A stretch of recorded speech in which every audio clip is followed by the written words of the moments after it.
guys! Good morning and welcome back to our YouTube channel. So, ang topic natin ngayon is yung mga pagkaing bawal at hindi pwedeng ibigay sa mga aso. So, tanda mga bawal at hindi talaga pwedeng ipakain kasi nakakasama sa mga kalusugan ng aso. So, kung gusto nyo malaman kung ano mga pagkain na ito, stay tuned and watch this! Enjoy guys! Una po sa listahan natin ay raw eggs. So bakit nga ba bawal ang hindi naluto na itlog sa mga alaga nating aso? Ang hindi nalutong itlog ay bawal sa ating alagang aso kasi pwede silang makakuha ng bacterial contamination like salmonella or E. coli poisoning. At ito ay nakakasama sa kanilang kalusugan kasi nakakadulot to ng diarrhea, pagsusuka, panghihina, and eventually death pag dehydrated na ang mga alaga nating aso. Isa pa, ito ay nakakadulot ng skin allergy kung saan nagdra-dry ang kanilang mga balat at parang ang itsura nito ay mangge o galis. Nangangati din sila, namumula ang balat, naghe-hair loss at pumapangit ang kanilang balahibo. At pag hindi ito naagapan, pwede silang magkaroon ng infection sa balat. Ang egg white ay meron din siyang protein na tinatawag na avidin kung saan ito ay nakakahinder ng absorption ng vitamin B sa mga alaga nating aso. So hindi sila masyadong nakaka-absorb ng vitamin B. Ang effect nito ay nakaka-hair loss and dull skin. Kailangan lutuin muna ang itlog bago ibigay sa ating mga alagang fur babies. Ang pangalawa po sa listahan natin ay salt or asin. Ang mga alaga nating aso ay napaka-sensitive sa alat, sa asin, kasi ito ay nakakapagdulot sa kanila ng sakit sa bato or kidney stone na pag hindi natin to naagapan ng maaga ay pwede nilang ikamatay at pwede rin silang malason ng salt poisoning, sodium or iron poisoning. Nakakakos kasi ito ng water deprivation na pwedeng magdulot ng diarrhea, seizures, fever, tremors, and vomiting. Ang salt ay makikita sa mga pagkain na gaya ng chips, Pringles, mga dried fish, mga adobo at mga lutong ulam natin na may asin at maalat. Ang panlasa natin ay hindi pareho sa panlasa ng aso. At alam nyo ba na ang 4 grams ng salt ay toxic na sa mga alaga nating aso? Kaya paalala, huwag bigyan ng mga pagkain na may taglay na asin at maalat sa ating mga aso. Number 3, onions and garlic. Powder, raw, or dehydrated have chemicals on them that destroy an animal blood cell causing anemia for dog. Severe cases can damage the internal organs. Onions and garlic can also lead to poisoning, vomiting, weakness, and difficulty in breathing.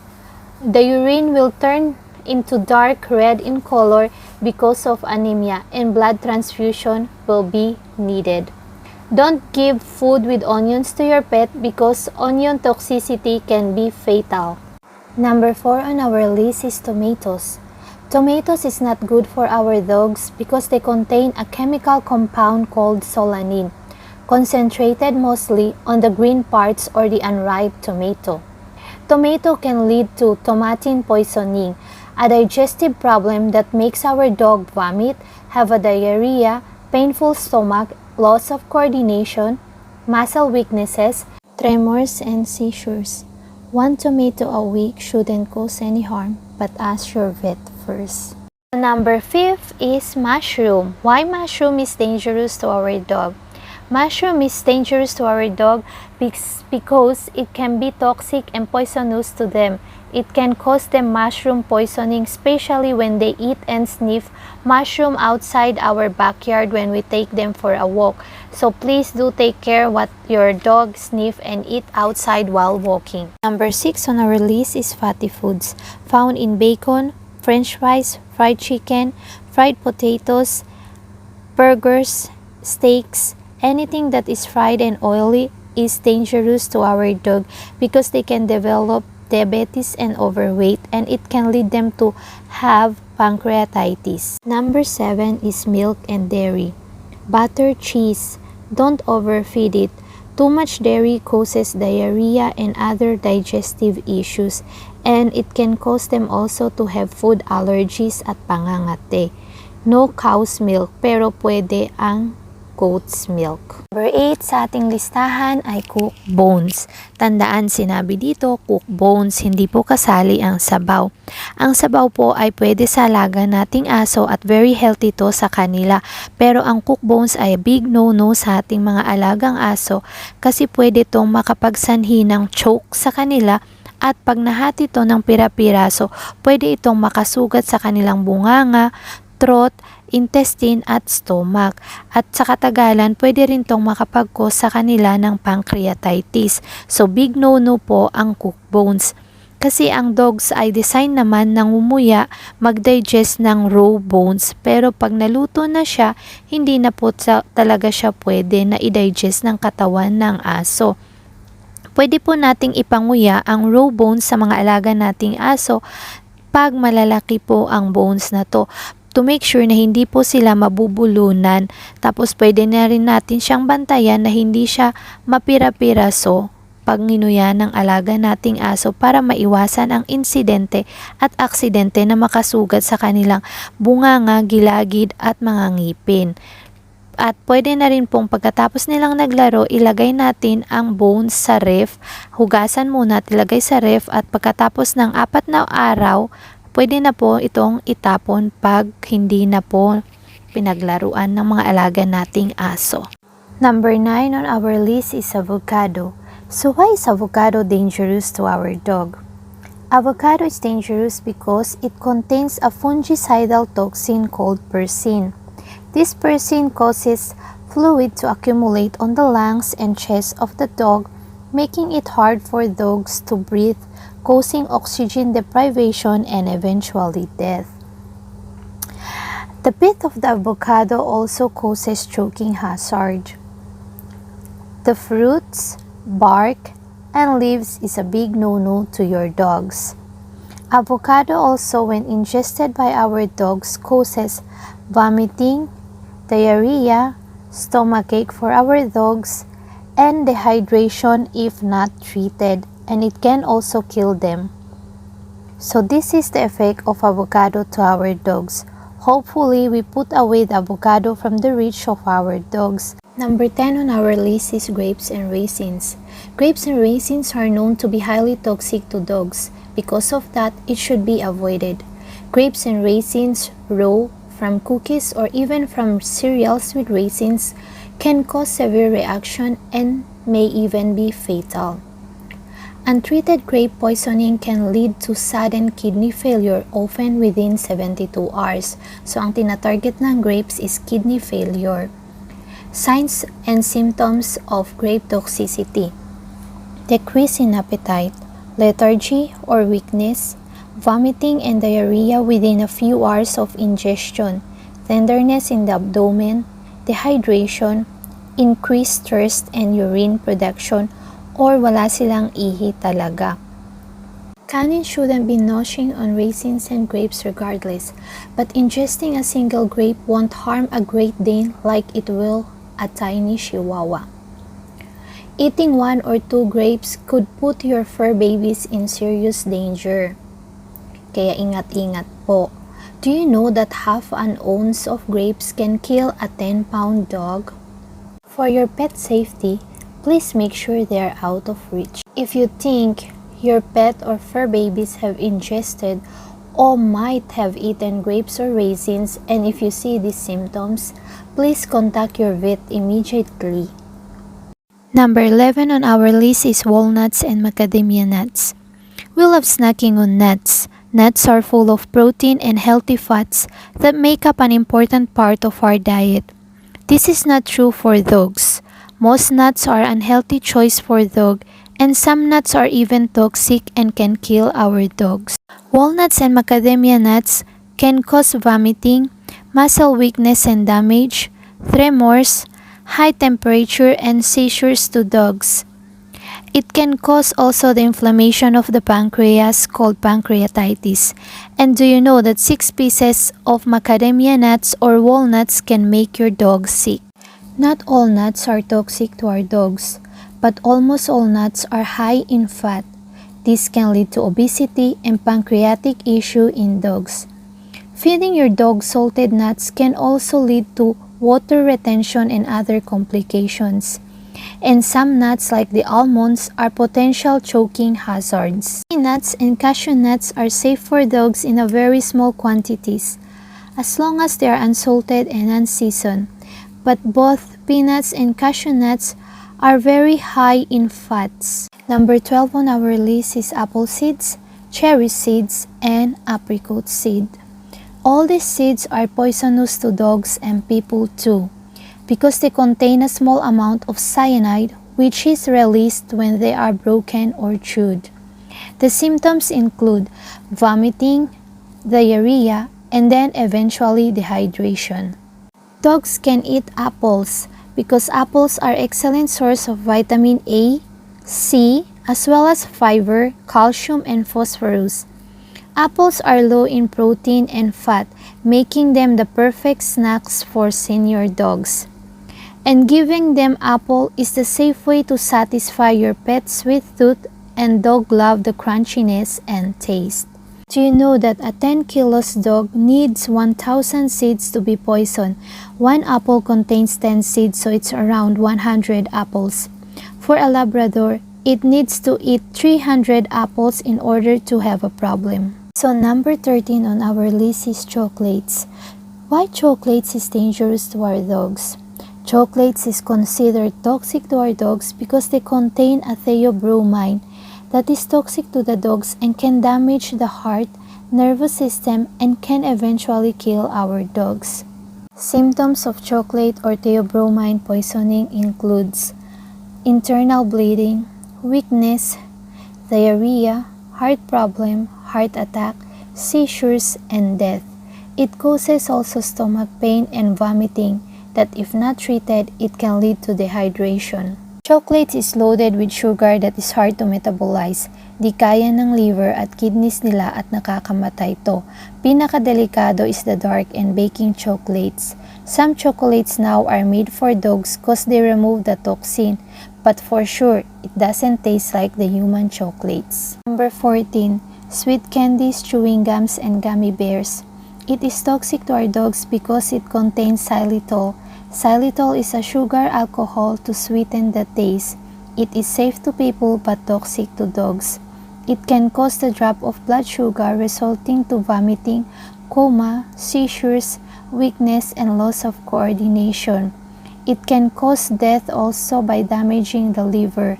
Xylitol is found in toothpaste, chewing gums, peanut butter, so check the label, sugar-free candies, breath mints, fruit drinks, jellos and jams, cereals, baked goods, and jellies. Sugary foods also can cause diabetes to our fur babies. Number 15 is ice cream. Ice cream contains milk and sugar that will cause dogs to have diarrhea, vomiting, and gastrointestinal issues. Dogs have lactose intolerance, that's why human milk is not good for them. It can cause also dental and tooth decay for dogs. Now we are on number 16, caffeine from coffee, tea, Coke, Red Bull, and coffee beans. Caffeine is moderately or severely toxic to animals. Symptoms include vomiting, diarrhea for dogs. Too much caffeine causes lung failure or abnormal heart rhythm that can cause death.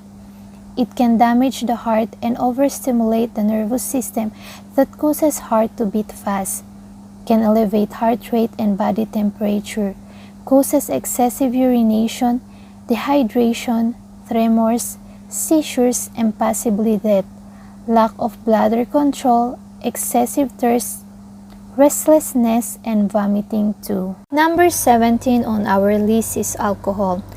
Just like the chocolates and onions, alcohol is toxic to our dogs, and even small amount of alcohol, not only from drinks but also from syrups and raw bread dough, have ingredients that is poisonous to our dogs. Signs and symptoms appear in several days like vomiting, lack of muscle coordination, and poor breathing. Alcohol can lead to intoxication, coma, and can kill our dogs. It causes also seizures, lung failure, depression or lethargy, incoordination, drooling, vomiting or retching, weakness, collapse, decreased respiratory rate, hypoglycemia or low blood sugar, hypotension or low blood pressure, hypothermia or low blood temperature. Alcohol can be found on our red wine, beer, alcohol,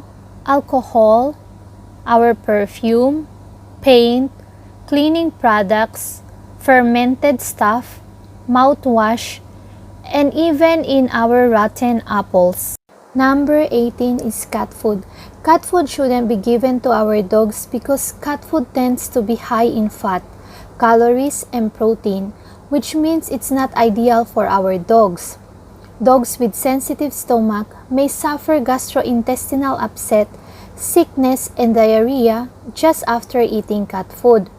Those fed it regularly are at greater risk of obesity and potentially life-threatening pancreatitis, which is the inflammation of the organ that aids the digestive process. You should always keep your cat food out of your dog reach, and if you suspect your dog has eaten significant amount, you should seek veterinary advice. Also, remember, dog food is not good for cats either. Number 19 on our list is yeast dough. Yeast dough is one of the food hazard for dogs because when the dog eats the bread dough, the yeast in the dough continues to make the dough rise, distending his stomach and releasing toxic levels of ethanol into the dog's bloodstream. Raw yeast contains alcohol as they ferment, and we know that alcohol is bad for our dogs. Dough expands in the tummy, causing severe stomach pain, bloating, difficulty in breathing due to the pressure from the raw dough. Yeast dough also can cause alcohol poisoning to our dogs. The gas created by the yeast remains stuck in the dog's stomach. For whatever reason, this gas doesn't pass easily out of the body like most digestive gases, and instead causing expansion and pressure in the digestive system. This extreme bloating has a medical term. It's called gastric dilatation volvulus or GDV. As the stomach expands, this can rupture the stomach lining, cause cardiovascular damage, and the damage to the diaphragm. For this reason, it's essential to get your dog to the vet quickly if he's eaten raw bread or dough. Even with the treatment, approximately a quarter of dogs with GDV don't survive. Symptoms of gastric dilatation volvulus or GDV includes drooling, anxiety and restlessness, shallow breathing or heavy panting, pacing, attempts to vomit, bloating of the abdomen. Number 20 on our list is toothpaste and your medicine. The most important thing to remember about brushing your dog teeth is don't use human toothpaste on your dog. The reason is many human toothpaste contain xylitol, an artificial sweetener that is toxic to your dogs. Xylitol can cause blood sugar drops in dogs as well as potential liver damage. Symptoms of toothpaste poisoning in dogs. Most common symptoms are anemia, collapse, lethargy, tarry stools, vomiting, and weakness. Do you know that xylitol causes hypoglycemia within 10 to 15 minutes of ingestion? Ganun po siya kabilis, 10 to 15 minutes. Eating a large quantity of toothpaste or other products such as baked goods or mint candy can cause liver necrosis, death of liver cells, and liver failure to dogs. Bawal ang gamot sa tao sa aso. Ilayo ito. Don't give over-the-counter medicine nor self-medicate your dogs unless it's instructed by your vet. Ibuprofen is bad for your dogs. It can poison them. Human medicine side effects to our pet includes vomiting, decrease of appetite, and diarrhea. More serious side effects include kidney or liver toxicity, stomach ulcers, and bleedings are possible too. So that's the 20 toxic or dangerous food to our dog. Watch out what your fur babies are eating. Check the ingredients on all food before feeding them. Best thing to do is to prevent. In case of food poisoning, take them to the vet, or if not possible, have their number ready and call them immediately. God bless guys, and take care always. Bye-bye!